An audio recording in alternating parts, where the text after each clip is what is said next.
With me on the program now, the Assistant Minister for Social Services, Jane Prentice, and Labor frontbencher Nick Champion. Good morning to you both, Jane Prentice. I'll ask you first of all about this, these talking points obtained from a government MP, and well, basically the headline suggests one thing, the talking point suggests another. The headline is Abbott-Turnbull War. The talking point says Malcolm Turnbull and Tony Abbott are working in the same direction on strengthening our democratic processes. I see no sign of any conflict between their positions. So does the headline reflect the private view and the talking point, the public view within the government? Well, I haven't got any of those talking points. I must have missed out on that email somehow, so I haven't seen any of them except what you've reported. But, I mean, Tony and Malcolm are agreed that the gun laws should not be relaxed. John Howard's gun laws should not be relaxed. So if they're saying that they're on the same page, then they are, and that's what it's all about. New South Wales politics, well, New South Wales politics, what can I say? But I understand from their convention on the weekend that everyone agreed that there needed to be reform, not just in the plebiscite, but in other areas of the party, and that there was an overwhelming support for a motion to move forward in that way. OK, Nick Champion, your thoughts on that, given, well, what Jane Prentice has had to say this morning? Well, look, I think Jane's doing an admirable sort of attempt at sort of covering up what everybody knows, that we have a revolving door Liberal leadership. Firstly, Mr Turnbull, then Mr Abbott, now Mr Turnbull again, and with it a revolving door Prime Ministership. And a Liberal Party which is at war with itself, both on leadership terms and on philosophical terms. An aggressive Conservative wing dictating to a would-be moderate Liberal Prime Minister his policy positions.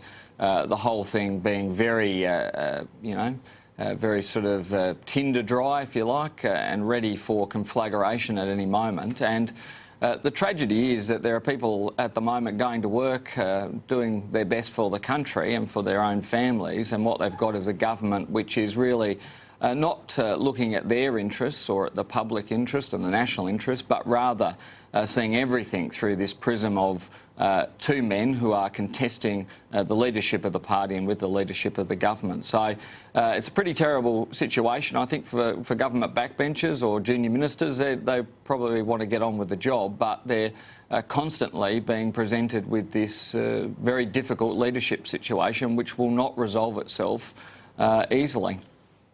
That's well, just one of the ridiculous, things Nick, Jane, really. Sure.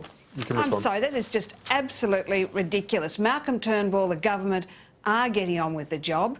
There's no threat to Malcolm's leadership. The real issue, the political conflict in federal parliament at the moment, is in the Labor Party, where the unions are telling them how to vote, where people like Andrew Giles have their pre-selection under threat because of people who aren't voting in a plebiscite but doing what the unions tell them. That's what they're trying to cover up by throwing mud at our side. Malcolm Turnbull is getting on with the job. He is delivering.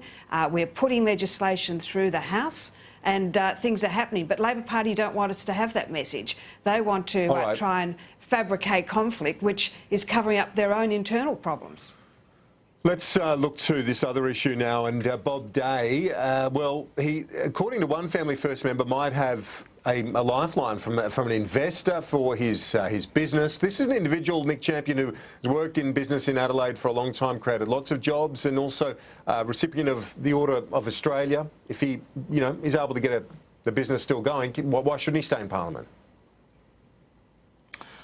Well, what we have here now is a family first farce, and last week we had Mr Day, Senator Day, retreating, saying he would retreat from public life to fix his business affairs. And I think that approach was the right approach, and he should stick with that. He should resign from the Senate. He should consider his Order of Australia and how best to deal with that.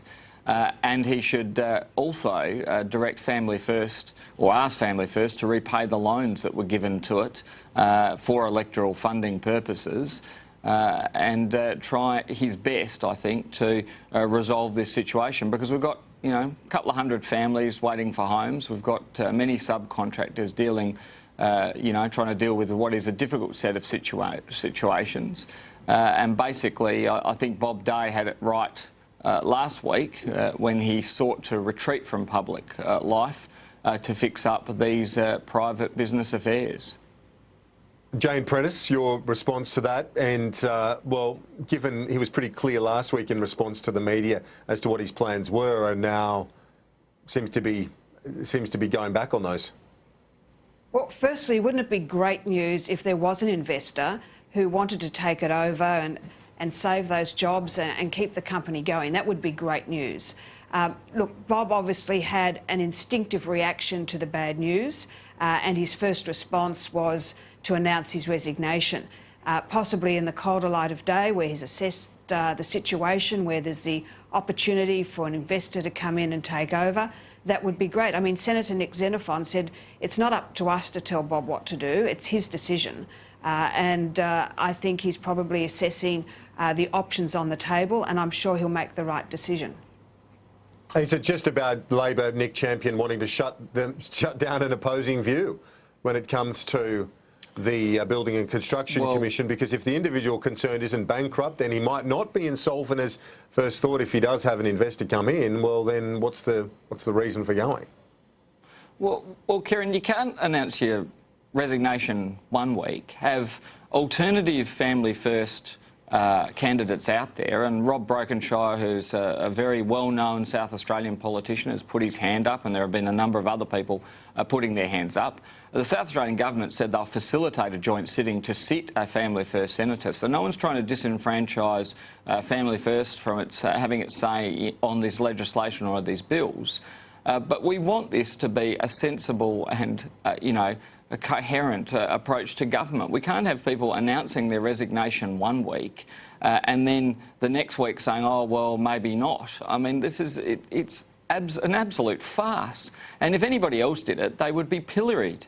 They would be pilloried in the public. So I just think, you know, it's incumbent on Family First to get their affairs in order, you know, for Senator Day to do what he said he would do and resign, and for, you know, the Family First to replace that person, and then we can all get back on with business and we won't have to be discussing this. But it is a farce and it should be resolved.